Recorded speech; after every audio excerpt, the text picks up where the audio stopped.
aí, galera, estamos no ar e hoje com ela, que é cristã, mãe, esposa, criadora de conteúdo, empresária, com vocês, Lizzy Benites. Obrigada. Obrigada, Lizzy, por ter Obrigada. vindo. A minha mão tá gelada de nervoso. Lizzy, a sua história é muito linda, eu quero que você conte um pouco pra gente. Então eu sei que você começou trabalhando na Vitor Hugo, né? Você ficou lá 4, 5 anos? Eu comecei a trabalhar desde nova. Eu fazia eventos em Porto Alegre, esses eventos, salão do automóvel, e aí eu era recepcionista. Depois eu fui trabalhar numa loja, eu acho que comecei a trabalhar com uns 16 anos. Numa loja de roupa feminina, e aí depois eu trabalhei na Vitor Hugo. Eu sou péssima de data e de tempo, mas eu acho que eu trabalhei lá uns 5 anos. 5 anos? Foi bastante tempo. E por que você veio pra São Paulo? Você veio com uma amiga, não foi? Eu vim com uma amiga para São Paulo. Na verdade, assim, eu vim para São Paulo porque eu tinha um relacionamento de muito tempo. Eu tive um relacionamento de 10 anos. E esse relacionamento foi muito conturbado para mim. Pegou ali, saindo da minha adolescência, ou talvez até minha adolescência, com 16 anos. Eu acho que a gente é adolescente ainda, não é? Com 16 anos? Sim, muito. Criança ainda, né? Criança ainda, né? Eu namorei dos 16 aos 26, então formou muitas coisas, assim. Foi uma parte da minha formação. E eu passei por momentos muito conturbados, porque houve muitas escolhas erradas nesse relacionamento. Tanto da minha parte, quanto da parte dele. Traições, muitas coisas. Mas existiam coisas que me prendiam, que eram boas também. E eu não conseguia sair desse relacionamento de jeito nenhum. E era um relacionamento que eu via que não era legal. E aí, uma amiga convidou para eu vir para São Paulo. E eu tinha a oportunidade de trabalhar aqui. Eu era modelo lá em Porto Alegre. Então, eu vim para São Paulo, vamos dizer assim, ó, bem entre aspas, fugida. Fugida emocionalmente, para não viver mais aquilo e realmente conseguir me desvencilhar e mudar de lugar. E aí, você vem pra São Paulo, mas depois você volta pra Porto Alegre. Eu vim para São Paulo, aí eu vim com o valor da minha rescisão. Eu pedi, na verdade, para ser demitida na época, para eu conseguir pegar um valor. Fiquei vivendo aqui numa vida bem difícil, porque a visão que as pessoas têm, que vir para São Paulo, você vai chegar aqui e você vai ganhar dinheiro. Realmente é um lugar onde a gente consegue prosperar muito, porque é um lugar que não para, mas precisa trabalhar muito. E quando eu cheguei, eu fui tentar minha vida de modelo. É uma vida difícil, eu já vim com 26 anos.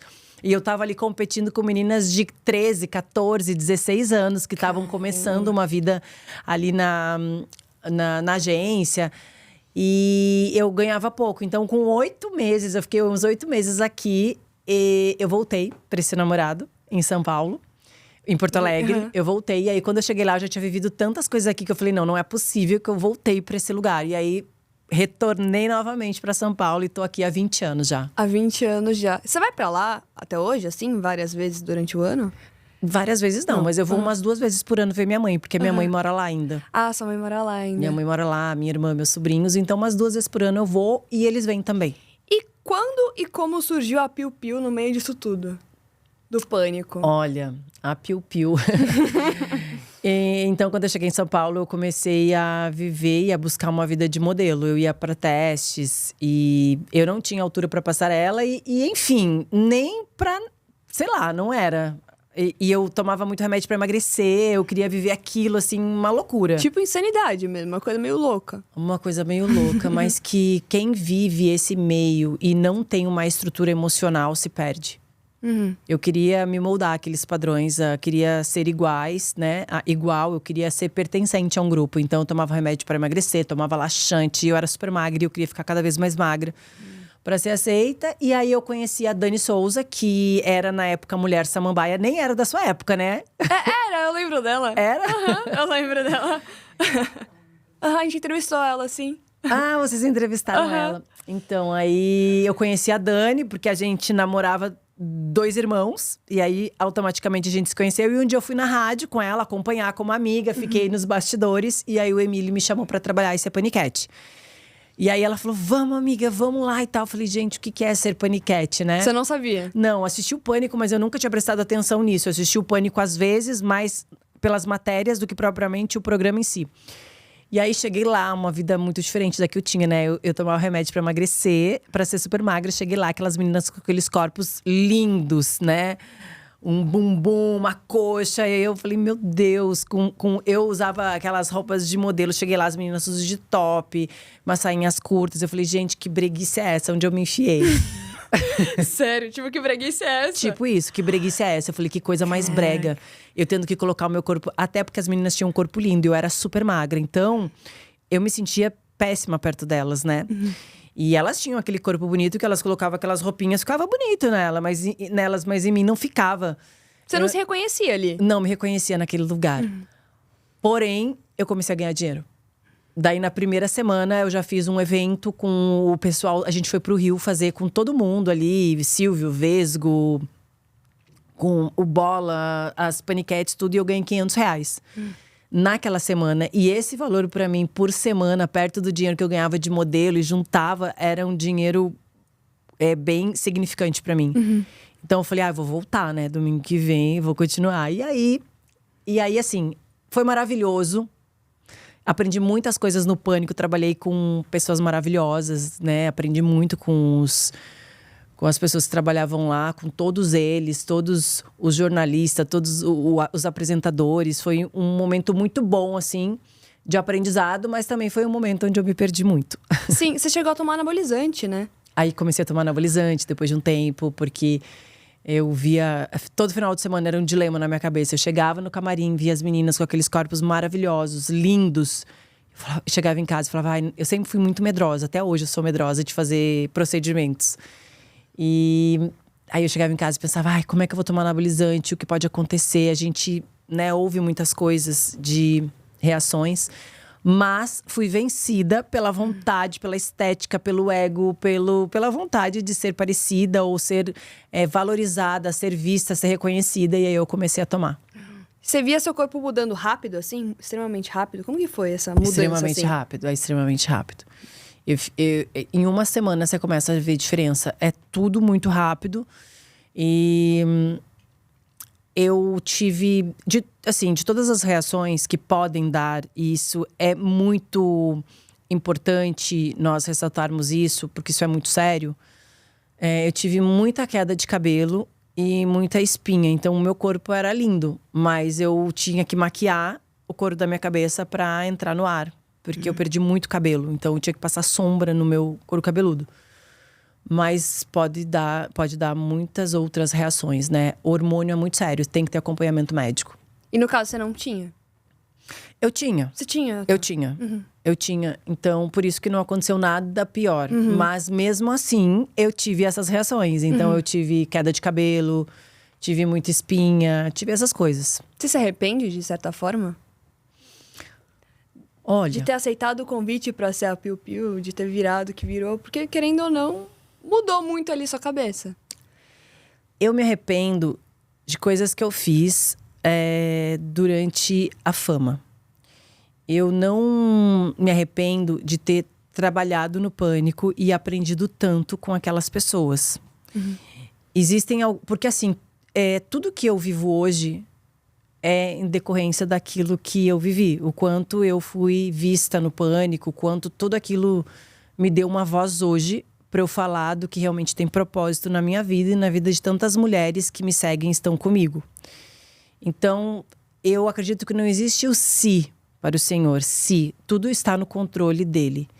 Então, eu não me arrependo de ter trabalhado lá, mas eu me arrependo de coisas que eu fiz decorrentes da fama. O que você fazia, assim? Você fala, nossa… Perdi a cabeça. Eu bebia, eu usei drogas. Você usou drogas? Usei droga. Eu… Não fazia ideia. Então eu bebia, e aí quando eu saía à noite, que eu bebia com os meus amigos, você fica muito vulnerável, né? Porque mexe lá no seu sistema central. E aí eu saía mandando mensagem pra todo mundo. E aí a gente acaba fazendo coisa que no outro dia a gente nem lembra. Acabei me envolvendo com um monte de gente, né? Então, assim, fulano é isso, fulano é bonito, fulano tá na televisão, fulano da novela, vamos aproveitar a vida. Isso eu me arrependo. Eu me arrependo também de ter saído nua. Você posou nua? Chegou? Posei nua. Se arrepende? Me arrependo. Não faz parte mais da Lizzy de hoje? Não faz parte da Lizzy de hoje.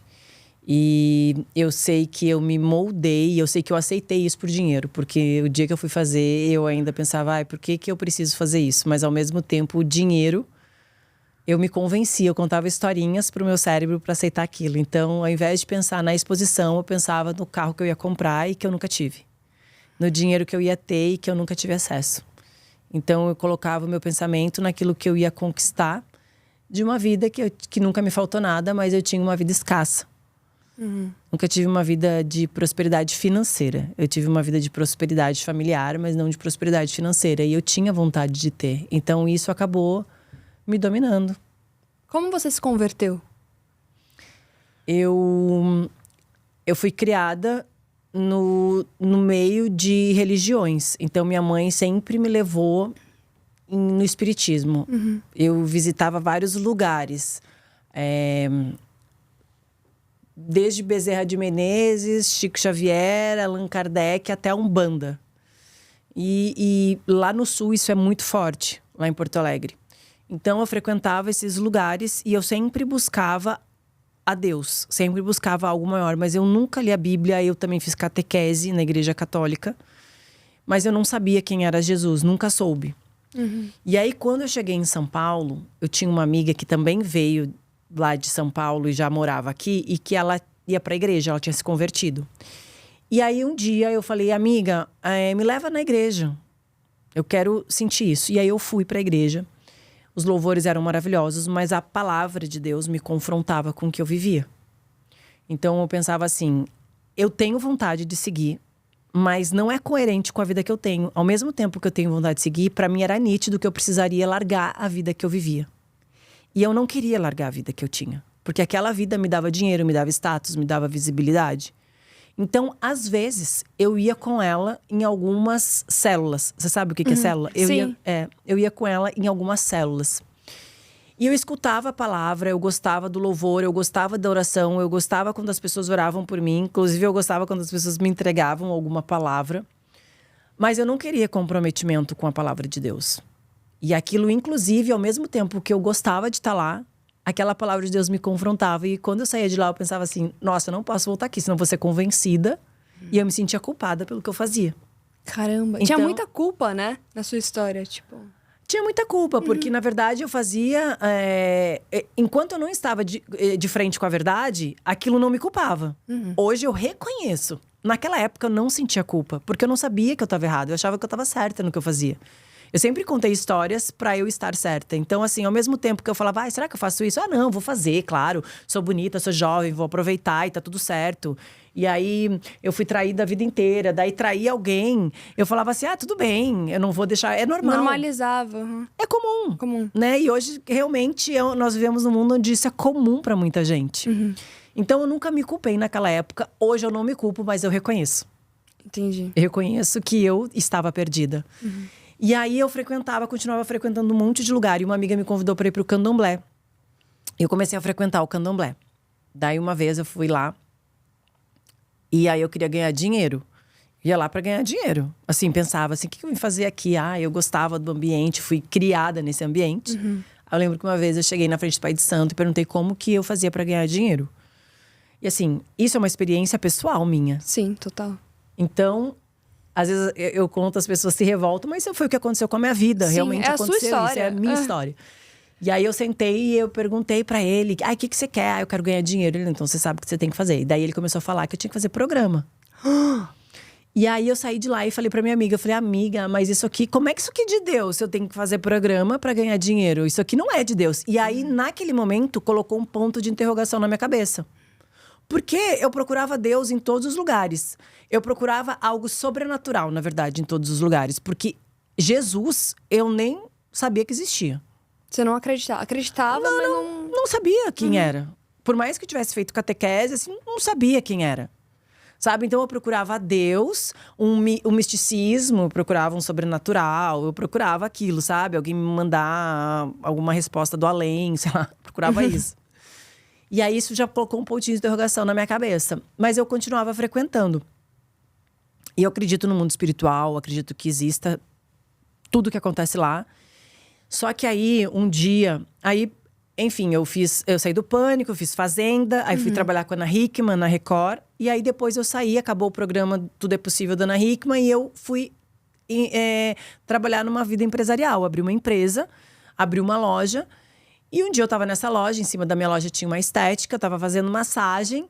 E aí eu recebi umas fotos no meu celular. Na época, um namorado, que eu tinha um namorado. E meu namorado falou assim, Liz, recebi umas fotos suas, não achei muito legal. Eu falei, nossa, que fotos é essa? Quando eu vi as fotos, eram umas fotos de momentos íntimos que eu tinha tirado quando eu cheguei em São Paulo. Eu nem tinha entrado no Pânico, tempo nada. atrás. De muito tempo atrás. E aí? E aí, naquela época, ele falou, deixa eu tirar fotos naquela máquina digital. Que nem existia iPhone, não existia nada disso. E eu deixei, porque… Assim, depois quando a gente começa a entender nossa história, a gente começa a entender por que nós somos permissivas em tantas coisas na vida. Por que a gente deixa? Por que a gente deixa? Por que a gente reage? Por que a gente age desse jeito? Por que você é reativa? Por que você é calma? Por que você é nervosa? Por que você se submete a tal coisa? Por que você não consegue colocar limites? Por que você não consegue dizer não? Quando você começa a realmente entender quem você é, aí você entende o porquê. Mas na época eu pensei, vou agradar essa pessoa, porque ele vai se apaixonar por mim cada vez mais. É o que ele quer. É o que ele quer, então… Vou fazer pra ele me achar maravilhosa. E eu deixei. Depois de um longo tempo, essas fotos poderiam ter vazado na época do Pânico, poderiam ter vazado na época da Fazenda, né? Sim. Na época que eu tava no auge. Quando eu saí da televisão, essas fotos vieram à tona. E aí, quando eu vi essas fotos, para tudo, né? Para tudo. Daí eu liguei pro meu empresário na época, que era o Danilo Faro. Primeira pessoa que eu liguei foi pra ele. E aí depois liguei pra minha mãe e fui pra casa. E aí no meio do caminho um anjo, assim, um amigo meu, um anjo, falou: Liz, estou mandando um advogado na sua casa agora, acabei de ver as fotos e ele vai com você na delegacia e tal. A gente fez tudo aquilo, ele chegou na minha casa e falou assim: olha, você tem duas alternativas. Ou a gente vai ter que ir na casa dessa pessoa agora, que não aparece o rosto dessa pessoa, e nós vamos ter que aprender, pegar um mandato de apreensão para… Tem todo um trâmite. Ou você segue a vida. E eu tava com muita vergonha. Eu mesmo tava com muita vergonha. E aí eu falei, não, eu vou dizer que não sou eu. Eu vou dizer que é montagem. Isso naquela época, que já faz 10 anos, 13 anos já faz isso. Imagina, hoje seria ótimo, né? Porque hoje com a IA a gente pode falar que tudo é montagem. Sim, é verdade. Dá pra alegar mesmo que a montagem é. Todo mundo acredita, Sim, hoje, né? Mas naquela época não existia muito isso. Só que eu falei que era montagem e ponto final. Só que eu sabia que não era montagem. Né? Então, quando eu deitava minha cabeça no travesseiro, eu comecei a olhar pra mim e falei: quem é a pessoa que eu me tornei? Quem é essa pessoa? E aí eu fui nesse centro de candomblé. E aí fui lá e falei com o pai de santo. Falei: olha, na minha cabeça, Laura, eu achei que aquilo ia funcionar. E eu falei assim: olha, eu queria que você fechasse os olhos de todo mundo, ninguém mais visse essas fotos. Tipo, uma mágica. Fecha o olho aí, para geral. o tempo. Ninguém vai ver mais nada, acabou. Acabou. Eu tava muito mal, alucinada. Assim, eu falei, vai acontecer alguma coisa.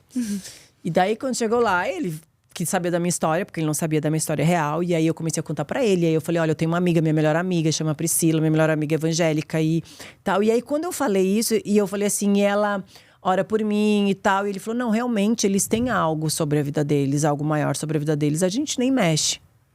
E aí, Laura, quando ele falou isso, eu falei, nossa, eu quero isso pra minha vida. É isso que eu quero pra minha vida. Eu não quero mais viver essa vida onde eu preciso recorrer a dinheiro, onde eu preciso ficar recorrendo a santo aqui, santo ali. Eu preciso viver a minha vida e eu não quero mais ser famosa, eu não quero mais nada disso. Eu quero voltar à Liz da infância, que tinha sonhos de ter família, de ter propósito, de viver. Eu não quero mais nada. E aí eu voltei pra casa. Liguei pra essa minha amiga e numa célula que eu tinha ido, um pastor e uma missionária tinham deixado um telefone e falado: olha, quando ela precisar, ela vai precisar, você pede pra ela nos ligar. Caramba. E eu tinha ficado com isso na minha cabeça. Eu falei, ó, traz o pastor Marcos, a missionária Jo na minha casa. E aí a gente começou a fazer quarta-feira de oração na minha casa. Eram os meus melhores dias da semana. Depois disso, Laura, eu lembro que quando eu ia em evento, por exemplo, em loja, eu chegava lá, tinha, por exemplo, 300 pessoas esperando a gente. Eu com quem ia com o celularzinho na mão pra tirar foto, aquele acúmulo de gente. E aí eu comecei a negar. Porque eu pensei assim, essas pessoas elas vão estar com as fotos lá. Eu pensava, olhando no celular. Então, eu não tenho coragem mais de ir. Eu não tinha coragem de ver o meu porteiro do prédio. Como você fazia? Você não vivia? Eu parei de trabalhar, só ficava em casa. E aí, eu recebi ordem de despejo no meu apartamento. Não tinha mais dinheiro. O dinheiro que eu tinha colocado na minha loja. O dinheiro que eu tinha guardado. E eu fazia dinheiro no mês, fazendo catálogo, fazendo presença. Sim. E eu falei, não vou fazer mais. Não conseguia sair de casa, tinha muita vergonha. E aí, eu comecei a escutar a palavra de Deus. E aquilo começou a me moldar. Assim, foi o próprio Deus que começou a me moldar. E aí, depois de um tempo, quando eu tava nessa fase muito sem grana, assim, eu não tinha dinheiro pra fazer minha unha, não tinha dinheiro pra comer. Eu comprava um miojo pra comer por dia. Mas eu tava feliz, Laura. Eu me sentia feliz, sabe? Não me fazia falta não ter dinheiro pra fazer a unha. Não me fazia falta eu não poder ir no mercado e encher o carrinho. Porque eu pensava assim, eu estou recomeçando. E eu não quero mais. Eu não quero mais ser aquela pessoa. Se o meu recomeço me custa isso, então eu estou disposta a pagar. E eu era feliz. O sonho da minha vida era ter um carro, um carrão, porque meu pai sempre teve uns carros muito velhos. Eu tinha uma BMW na época. Eu vendi, porque eu não tinha mais dinheiro para pagar o financiamento dela. E comprei um C3, na época bem velho, meu C3. E eu tava muito feliz. Mais que com a BMW. Muito mais feliz. Eu chegava na minha loja, minha sócia tinha uma Santa Fé. Ela comprou na época uma Santa Fé zero. Então ela chegava com aquele carrão e eu chegava com o meu C3. E assim, nada contra, mas o meu tava bem velhinho. E eu era muito feliz com o meu C3. Sabe? Eu tava com a minha alma lavada, ouvindo a palavra de Deus. Só querendo servir ao Senhor e falando assim, Senhor, me limpa. Porque o Senhor começou a me despertar de coisas que eu fazia. Parecia que eu tava com uma venda nos meus olhos. E aí eu começava a olhar pra minha vida e falar assim, meu Deus, como eu fui capaz de fazer isso? E depois eu olhava e falava, meu Deus, como eu fui capaz de fazer isso? Como eu fui capaz de ficar com essa pessoa? Olha a vida que eu tô levando, que coisa horrorosa. E aí o Senhor começou a me refazer. E aí eu tive um sonho com Jesus.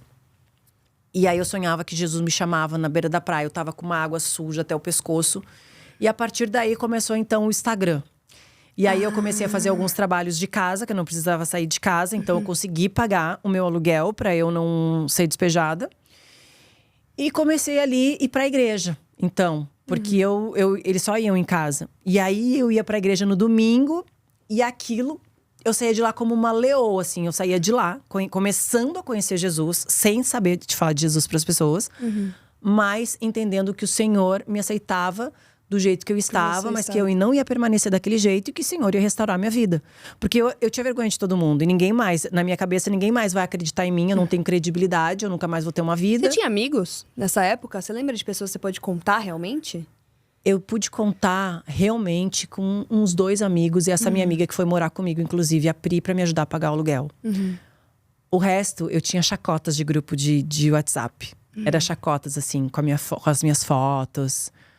Um monte de coisa. Eu deixei de falar com um monte de gente, porque eu via que as pessoas me contavam. Os fulanos estão rindo da sua foto lá no grupo, daquilo lá. Mas assim, me abalava, mas não tanto. Porque, sabe o que aconteceu, Laura? Eu, ao invés de culpar a pessoa que fez isso, eu olhei para as minhas atitudes. Então, eu não denunciei essa pessoa, por mais que tenha sido um crime. Eu não fiquei com raiva dessa pessoa. Eu não sei te dizer porquê, mas isso não brotou no meu coração. Simplesmente, o Senhor me fez eu me deparar comigo mesma. Sabe? E ali ele começou a forjar o meu caráter. Quem eu era. Porque se você não quer que algo aconteça, não faça. Né? Às vezes as pessoas pensam assim, mas fulano contou pra minha mulher que eu traí ela e eu nunca mais vou falar com essa pessoa. Não quer que a sua esposa saiba? Não faça. Não faça. Sabe? Se eu não queria que essas coisas fossem expostas, eu não devia ter feito. Né? Quando Nem ter aceitado. Não ter aceitado essa proposta, sabe? Não ter aceitado colocar minha intimidade na mão de outra pessoa. Não adianta a gente culpar o outro por aquilo que a gente foi responsável. E isso é o que a gente mais gosta de fazer. Responsabilizar o outro pelos nossos fracassos, quando a gente mesmo tem a responsabilidade de saber aquilo que a gente aceita. Porque a gente está exatamente no lugar onde a gente se coloca. Sim. E eu não culpei. Eu simplesmente falei, eu preciso restaurar a minha vida. E aí comecei a viver uma vida com Jesus. Comecei a conhecer quem era Jesus, ouvir a palavra. Eu não deixava de ir na igreja no domingo. O Senhor começou a me restaurar, a me moldar. Eu parei de beber, uma das coisas que eram muito difíceis para mim. Porque como eu vivia de dieta, eu sabia que eu precisava parar de beber. Principalmente quando eu tomava anabolizante. E eu não conseguia, Laura. Eu ia pra balada à noite, por exemplo.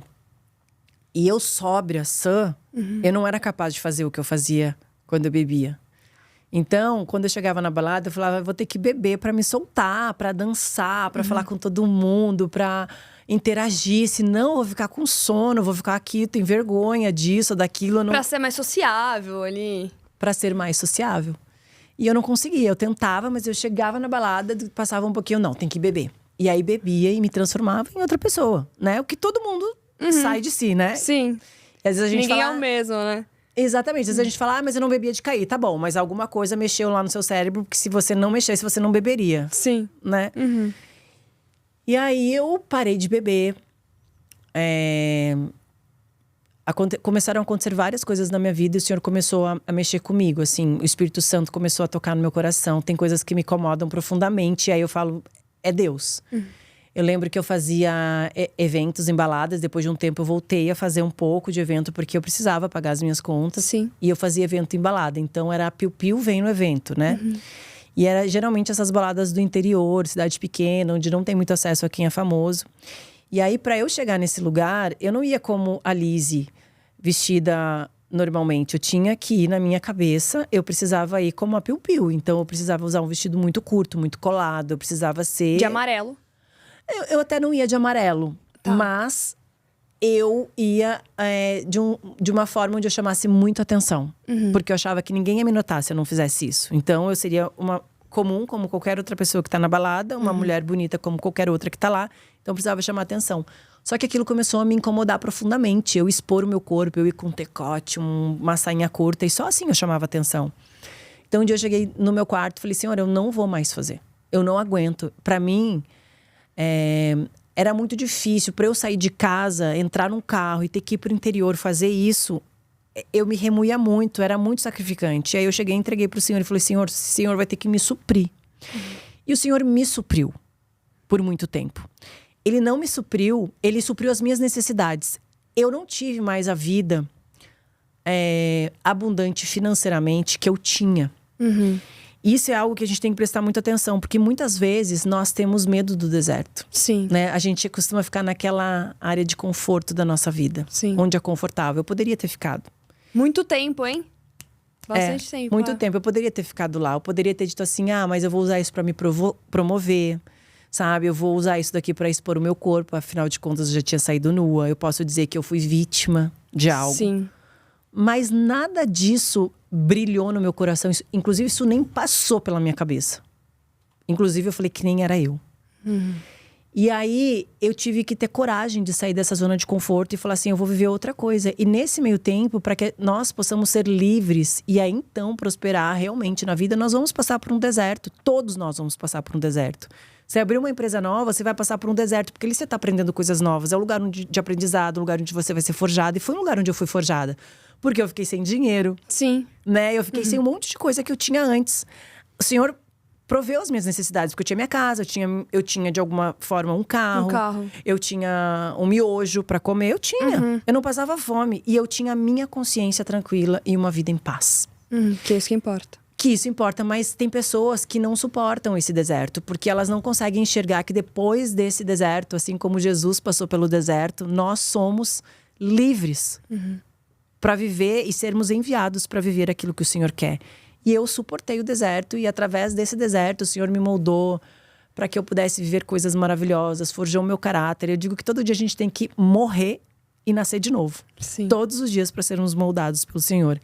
Então a minha conversão aconteceu dessa forma. E aí então eu comecei a entender o que realmente era uma mulher que queria casar, porque eu tinha o sonho de casar.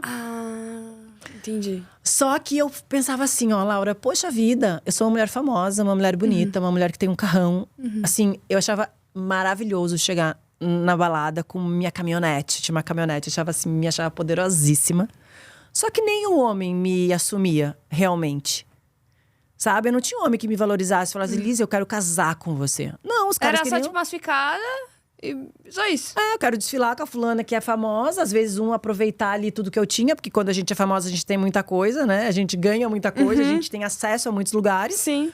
Mas realmente me assumir e falar assim, se você quiser, sai desse lugar e vamos formar uma família e vamos viver. Não, eu não tinha isso. Só que eu não entendia, eu achava que quanto mais roupa curta eu usasse, quanto mais bonita eu fosse, quanto mais atenção eu chamasse, mais os homens se interessariam. E realmente, aqueles homens que não queriam nada sério se interessavam. Sim. E eu falo isso para as mulheres hoje, porque às vezes essas mulheres que estão aí, talvez você esteja assistindo esse podcast, você acha que chamar atenção, ser bonita, chegar no lugar, o homem vai olhar para você. Não é isso que vai chamar atenção e não é isso que vai fazer você formar uma família. Porque formar uma família… Estar lá todos os dias com os seus filhos é uma vida completamente diferente de você querer aparecer ou querer nutrir o seu ego. É muito sobre ego, né? É muito sobre ego e orgulho. É tudo sobre o eu, né? Eu quero chegar, eu quero ser aplaudida, eu quero ser vista. É tudo sobre eu. Quando a gente entende que não é sobre nós, a nossa vida começa a mudar completamente.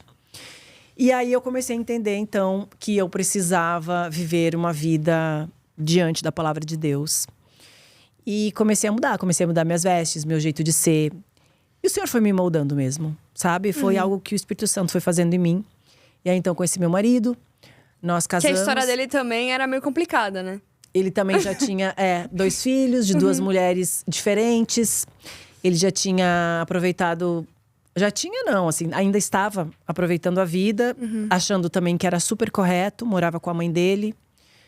Vem de uma história familiar muito pesada. Sabe? Então, um lar aparentemente estruturado, mas completamente desestruturado. E isso tudo vai respondendo quem nós somos, né? Nós somos, parece que uma coxa de retalho. Você vai juntando lá o retalho. Uma decepção aqui, o que seu pai fez. Uma alegria ali, o que aconteceu com a sua mãe. O que você aprendeu com a sua professora. Como você apanhou, se você foi abusada. E daqui a pouco você olha a sua coxa de retalhos. Ela tá pronta e você é um pedacinho de cada coisa. Sim. E você responde a esse pedacinho de cada coisa. Por isso que hoje, quando a gente vê as pessoas, a gente não pode julgar, né? Não. Ah, fulano faz isso, fulano trai. A gente não sabe o porquê, né? Por quê? Né? O que tem por trás dessa pessoa? O que levou essa pessoa a viver isso? E aí casamos, meu marido hoje é pastor, né? Que legal. Ele se converteu e nós tivemos 2 filhos. E hoje a gente vive exatamente aquilo que a gente sonhou, até mais do que a gente sonhou, porque eu nunca imaginei viver o que eu vivo hoje. O Senhor foi colocando sonhos no meu coração e foi abrindo portas e janelas e tudo mais na minha vida. E hoje, realmente, eu vivo o que eu gostaria de viver. Sempre quis viver, mas achei que nunca alcançaria. Então, eu fui por um caminho diferente dos planos do Senhor. E como é olhar pra trás hoje e ver tudo que aconteceu na sua vida? Como você se sente, assim? Assim, eu tenho orgulho da minha trajetória. Por mais que eu tenha errado e tenha feito coisas que eu não recomendo ninguém fazer. E eu sei que o meu passado não é exemplo para ninguém. Não sigam o que eu fiz. Hoje, eu tenho o poder, através da minha história. Vamos dizer assim, um poder que vem de Deus, porque o poder não é meu. De falar para as pessoas o que não fazerem. O que fazerem e o que não fazerem. Então, eu me olho como uma sobrevivente, não como uma vítima. Eu não gosto de me olhar e me vitimizar. Ai, coitada de mim, porque eu fui isso, eu fui traída. Não. Aconteceu. E hoje eu estou aqui para falar para vocês, por experiência própria, por uma palavra que vem de Deus, o que fazer e o que não fazer. Eu olho para minha história, sei que eu tive muitas escolhas erradas, no qual eu não recomendo. Mas, ao mesmo tempo, eu dei aquilo que eu tinha. Era o que eu sabia fazer. Era o que eu carregava. Eu olho para aquela menina pequena e eu acolho a minha menina pequena, sabe? A minha criança, eu acolho ela, eu abraço, eu falo, tá tudo bem. Eu segui um caminho diferente, mas hoje eu creio que estou no caminho certo. Você não nega, né, a sua história. Tem muita gente que nega a própria história, você não nega a sua história. Não nego. E muito pelo contrário, assim, eu conto muitas coisas. Às vezes eu tô nos lugares, eu acabo contando e falo, gente, por que eu contei isso? Mas eu sou tão liberta do meu passado, sabe? E eu sei que eu fiz tantas coisas que as pessoas não têm coragem de falar. Sim. Elas não têm coragem para querer ser aprovadas por outras pessoas. Que quando você se cura e fala, eu fiz, eu sou capaz de fazer. Porque o ser humano, ele é capaz de fazer coisas que a gente jamais imaginou. Eu falo que sem as mãos de Deus, nós somos péssimos. Péssimos. Sabe? E isso no início, quando meu marido falava isso pra mim, eu falava, por que você tá falando isso do ser humano? Eu não sou péssima. Sério? Eu falava, se você é péssimo, fala de você, não fala de mim. Porque é o ego, né? A gente quer, poxa, mas eu sou tão legal pro fulano, eu dou uma cesta básica pra igreja, eu faço não sei o quê. A gente não tem, às vezes, noção, né? Só mergulhando na palavra do Senhor a gente consegue entender. Hoje, se eu falar assim, Laura, será que a gente pode colocar os nossos pensamentos das últimas 24 horas no telão? Todos os nossos pensamentos? Né? Será que a gente pode expor os nossos pensamentos? Não.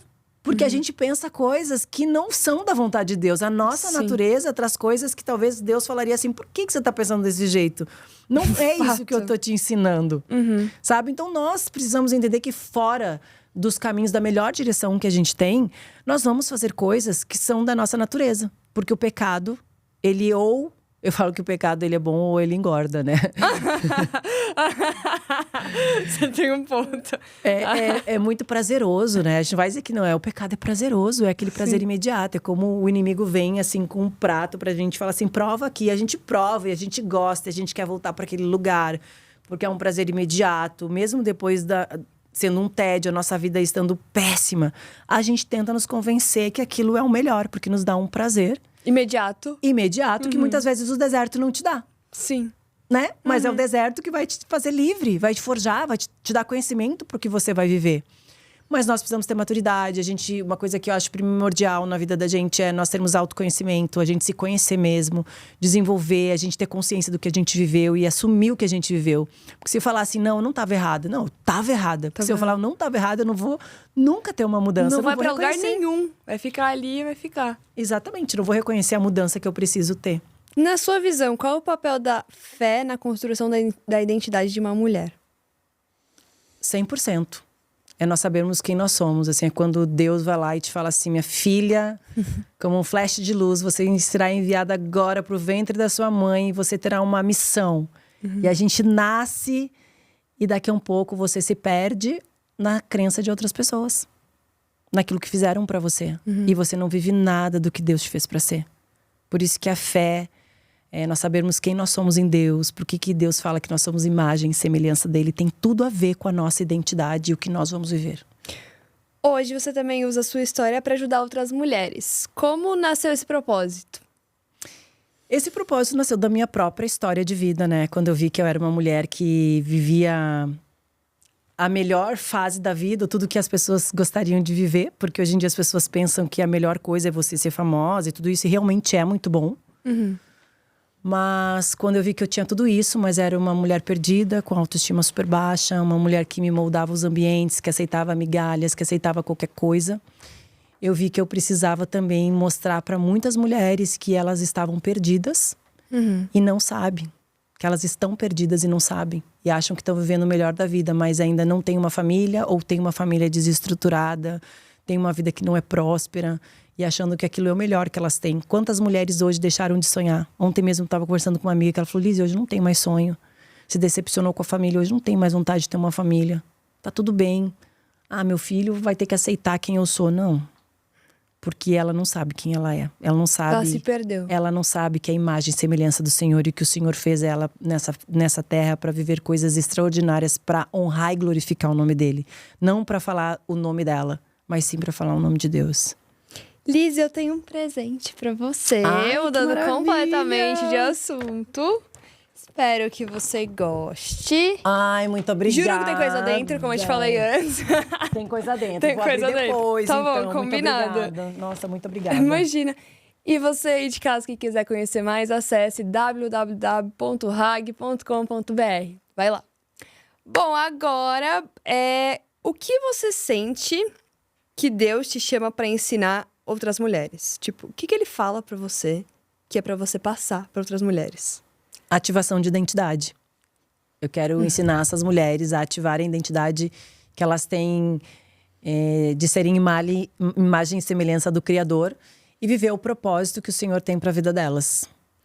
E o que você aprendeu sobre feminilidade, difícil essa palavra, depois da maternidade e do casamento? Eu aprendi... Você mudou muito, né? Tipo, o seu estilo, tudo, a forma de falar. Pode ser que tenha mudado, né? A gente vai mudando e não vai vendo, assim, né? As pessoas que estão de fora vão poder falar mais do que elas viam e do que elas veem hoje. A gente vai sendo moldado e é tudo tão natural. Sim. Né? Eu entendo que a feminilidade é viver a mulher de Provérbios 31. E ser aquela mulher realmente que cuida dos seus filhos, aquela mulher que é submissa ao seu lar e ao seu marido. E aí as pessoas precisam entender o que é submissão. Porque hoje em dia as mulheres acham assim, você é submissa, tá com o marido que te trai, que faz não sei o quê, e você tem que ficar quieta dentro de casa. Não engolindo sapo. Engolindo sapo, não é sobre isso. A submissão é você estar embaixo de uma missão poderosa, familiar, com seu marido. sabe? Nós sermos auxiliadoras do nosso marido e colocar o marido no lugar que ele tem. Eu não acho problema nenhum a mulher trabalhar. Eu acho o grande problema da nossa vida é nós queremos competir em casa com o marido. Quem é melhor, quem é pior. A mulher, inclusive, ela pode ser que tenha um emprego que ela ganhe mais que o marido e tá tudo bem, desde que exista ali uma hierarquia onde o marido possa cuidar do lar sendo o homem do lar. Porque existe a diferença do que o homem faz e do que a mulher faz. Né? Existe, tanto que quando existe algo muito pesado, você vai falar, amor, leva pra mim, que eu não dou conta aqui de fazer, de levantar. Então, é nós sabermos que nós temos uma missão, a mulher ela tem uma missão muito poderosa dentro de casa, que é cuidar dos filhos. O homem tem, mas como pai. Tanto que os filhos, quando são pequenos, eles recorrem pra mãe. É a mãe que vai lá, é a mãe que amamenta, é a mãe que eu, pelo menos, sou a mulher em casa que meu filho vai chorar, eu falo, filho, vem cá. E meu marido vai falar, levanta! Vai lá, coragem, pega a barata aí no chão, vai lá, pega pela antena. E eu falo, não, pelo amor de Deus, não faz isso com a criança. Muito bom. E aí os meus filhos hoje têm coragem de fazer um monte de coisa que meu marido ensinou. Você tá brincando, eles são corajosos. São corajosos e são forjados para serem pessoas que vão enfrentar a vida, sabe? Meu marido é lutador.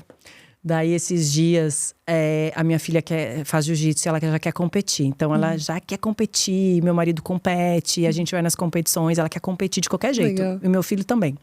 Mas a minha filha quer competir mais. Daí, esses dias, ela tinha aula e ela quis ficar dormindo, aula de jiu-jitsu. Daí, beleza. Meu marido falou, você quer ficar dormindo? Eu acho que você tem que treinar.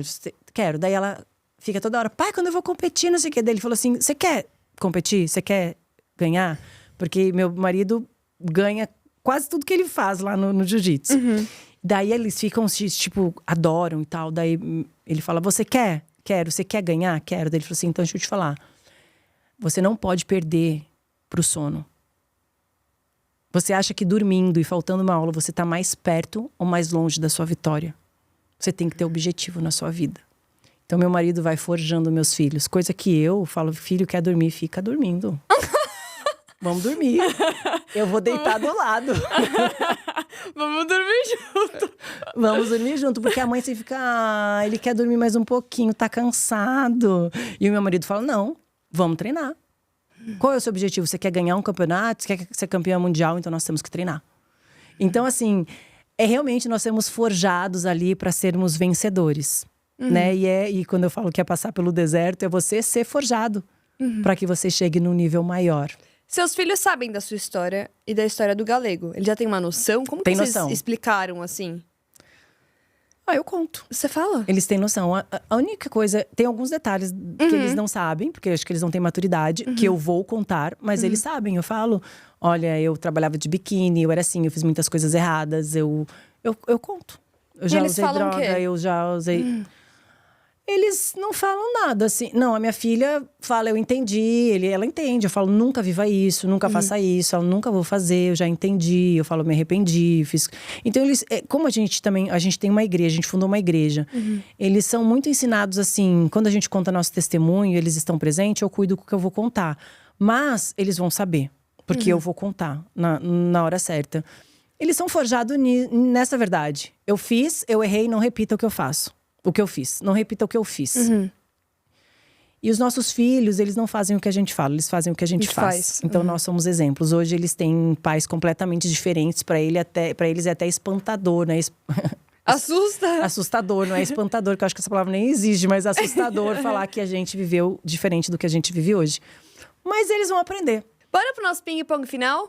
Vamos lá. Fé é… Viver acreditando no que ainda não existe. Família é… A melhor criação de Deus. Maternidade é… Um coração fora do peito. Deus é… O Criador. Uma passagem da Bíblia. Romanos 12:2. Não se moldem aos padrões do mundo, mas sejam transformados pela renovação da sua mente, para viver a boa, perfeita e agradável vontade do Senhor. Caramba. Lise mãe, Lise esposa ou Lise empresária? Lise, filha de Deus. Que não tinha aqui, não anotei, mas tá bom, tá valendo. Arrasou. É porque antes de qualquer coisa, eu sou filha amada do Senhor. Pra Ele me dar a possibilidade de ser todas essas outras coisas. Quem é Lizzy Benítez hoje em uma palavra? Temente a Deus.